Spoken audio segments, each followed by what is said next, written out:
I'm doing something different for today's episode. Instead of doing another Rolex topic, I'm going to be reviewing a digital camera. I'll get back to watches on another video, and thanks to everyone that subscribed so far. But if you have no interest in cameras, then you might not want to watch this video. This is the Leica CL, and this is a first impressions video since I just got this last week. And this is all from a beginner's perspective, an introduction to this camera and how I made the buying decision. I just got into photography very recently, being a little restless with the current situation. I started looking outside of watches, and Leica cameras caught my eye. They looked very interesting with their design and capabilities, and that got me into reading more about photography and seeing if I could get better quality pictures than with my iPhone. Some background on me: I basically know nothing about photography. I've just been using the iPhone for the last 10 years, and before that I had a basic digital camera for about 5 years, and before that I just used disposable film cameras. I didn't know anything about apertures or focal lengths or ISO settings or exposure compensation, but I started getting more interested in learning about that. I thought about getting digital cameras here and there, but I didn't want to get a generic digital camera and risk not getting much better photos than with the iPhone. Then I saw the Leica, and it looked something interesting, fun to use, and to learn and grow with. So as far as my buying decision, I looked at a few other options. At the high end, I saw the M10, but I wasn't willing to spend that amount of cash on the body and getting additional lenses for $5,000 or $10,000 each. Same with the SL2. That's a more expensive option too. And I didn't really need a full frame camera. At the lower end, I looked at the Leica Deluxe. It's very affordable. I might have dismissed this a little bit too quickly, but it didn't have interchangeable lenses, and I wanted to go in a little bit deeper into Leica. Then I saw the TL2, and that looked very capable, but it just looked too much like a digital camera and not enough character. So I was left then with the decision between the Q2 and the CL. I was very close to getting the Q2. It looks similar, but it's a little bit larger, and it's a full frame camera, but it has a fixed lens, and I still wanted the flexibility of interchangeable lenses, so I decided on the CL. There's a couple different options when buying the CL. Other than choosing between black and silver, you can buy just the body, or it comes bundled with the lens. At this time, it doesn't really make sense to buy just the body because the price is basically the same as if it's bundled with one of the lenses. You can get it either with the Elmarit 18mm 2.8 or the Elmarit Zoom 18 to 56 3.5 to 5.6. This gives you more flexibility with focal lengths, but it's been criticized because of the small aperture and not being very good in low light situations. So I decided to go with the larger aperture 18mm prime lens. So I basically committed myself to starting out with prime lenses, and I think I'll just stick with a couple different prime lenses for now. I kind of wish this came with a 28 millimeter. This is a pretty wide angle lens. It's the equivalent of a 28 millimeter on a full frame sensor. So I'm not going to do a unboxing, but I'll show what came with the camera. It came with the documentation and warranty and a quick start guide. It doesn't have the full manual. You have to download that online.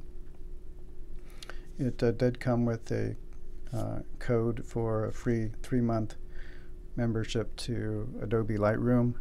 I still have to figure out how to redeem that code, but I did download the Lightroom application on my iPad.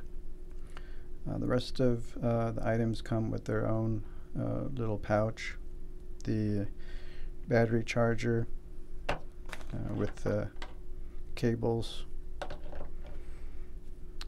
the battery, and it did not come with the SD card, so I got the SD card separately.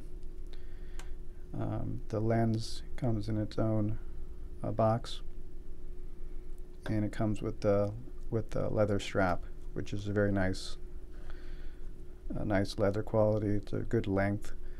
I'm 5'7", and it's a perfect length for me, but if you're taller or larger, you might want to get a longer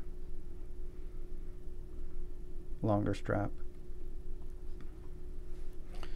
So I'll put the lens on. This is the sensor. It's a crop sensor, so it's not full frame, but for my purposes I don't think I really need a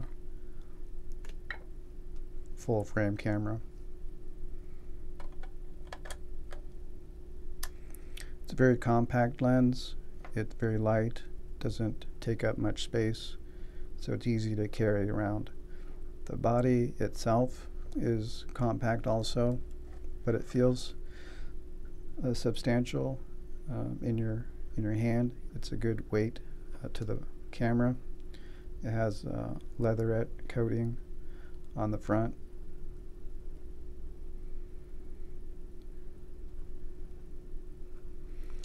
And LCD screen on the back.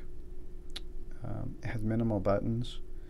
The play versus record mode, a function button which is customizable, and menu button. External viewfinder. It's a very good viewfinder. I had to get into the habit of not just looking at the screen and looking at the external viewfinder, which I find is better view of what you're actually shooting. So the battery goes in at the bottom, and in the same compartment is the SD card slot. It has a nice metal door which feels pretty sturdy.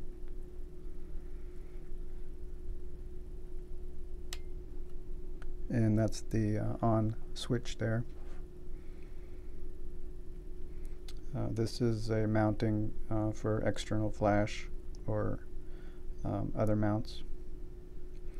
It has a minimal dials without markings, but the markings display in this little window up here, and they also display on the back.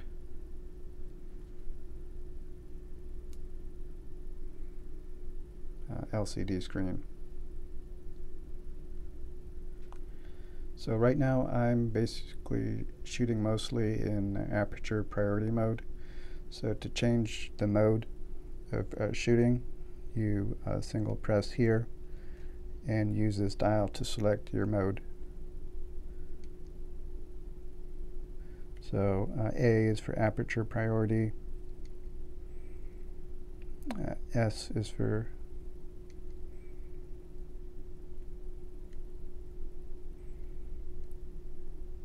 shutter speed priority.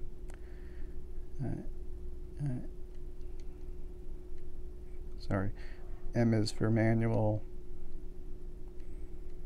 and the P is for automatic. It also has a video mode to it also, which can shoot in 4K video. But right now I'm using aperture priority, so I set my aperture with this dial here, and the camera will choose the shutter speed and ISO to get the best result, and I can use this dial to change the exposure compensation if needed. And this information also shows up in the external viewfinder. So as you put this close to your eye, the external viewfinder lights up automatically and the LCD shuts down, and that happens very quickly.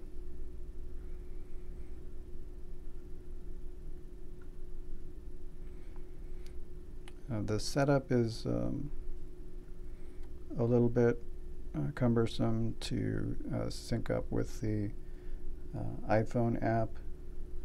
It's not as intuitive as you would think. And also, when you get it out of the box, you have to update the firmware, and that's done through the menu here.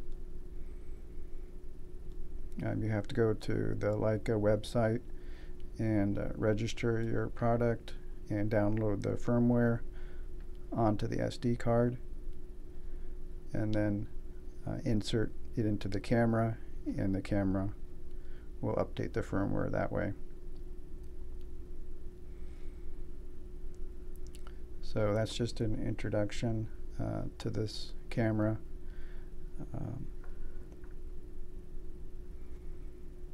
I'm liking the camera so far. I just started shooting some outside shots and a few indoor shots. The indoor shots still look a little bit dark, so you'd have to have good lighting or adjust your settings. I'll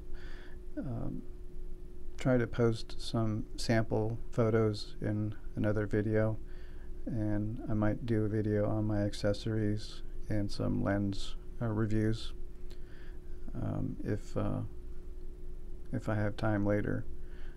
I did order another prime lens in addition to this, but right now this is the only lens I have for it right now. So if you have any requests or questions about this camera, just leave them in the comments below. Thanks.